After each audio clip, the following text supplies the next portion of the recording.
არ მჯერა რომ ამას ვამბობ, მაგრამ 10 თვიანი სიცივის და ყინვის შემდეგ ძლივს ჩემს სახლში დათბობა, იმიტომ რომ ცენტრალური გათბობის გაყვანა დავიწყეთ. პირველ რიგში შევაფასოთ ჩემ მიერ თეთრად გალესილი კედლები. ამის გალესვას მოვანდომე დაახლოებით 1 კვირა და მივხვდი რომ რაღაცებში შეიძლება რომ ფული დაიზოგოს, რაღაცებში შეგიძლია რომ შენით გააკეთო. ცენტრალური გათბობის გაყვანა დავიწყეთ და პირველ რიგში დავამაგრეთ ეს სექციური რადიატორები, რომელიც ჩემი ოცნება იყო ამ სახლში და ძლივს გათბება, აქაურობა და წარმოგიდგენთ ჩემი სახლის ყველაზე საპატიო სტუმარს, ყველაზე ძვირფას ოჯახის წევრს, ეს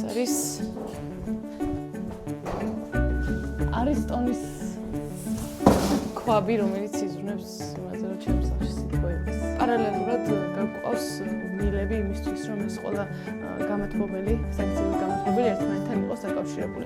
ეს არის ტონის ქვაბი, საჩუქრად გვაქვს ცელსიუსისგან, იმის სანაცვლოდ, რომ მე თვითონ უნდა დავაყენო ეს გათბობის სისტემა მთლიანად ჩემს სახლში. ამ ყველაფრის შესახებ უფრო მრცლად ყვები YouTube-ზე, მაწერია ფინკლინია კოდმა გათბობის ეპიზოდი უკვე ატვირთულია. და აქვე ცელსიუსმა თამამად მითხრა, რომ ეს პრემიუმ ხარისხის იტალიური ბრენდი არის ტონი ჩემს სახლს სრულად გაათბობს და თუ იმეს ჩემნაირი ქვაბი გინდათ, ან არის ტონის რომელიმე ქვაბი გინდათ, მაშინ 30 ნოემბრის ჩათვლით არის წლის ყველაზე დიდი ფასდაკლება ცელსიუსში და გავათბოთ სახლები ყველა. კაი, მართლა კი არა, თვითონ მომიტანე სახლში წავედით.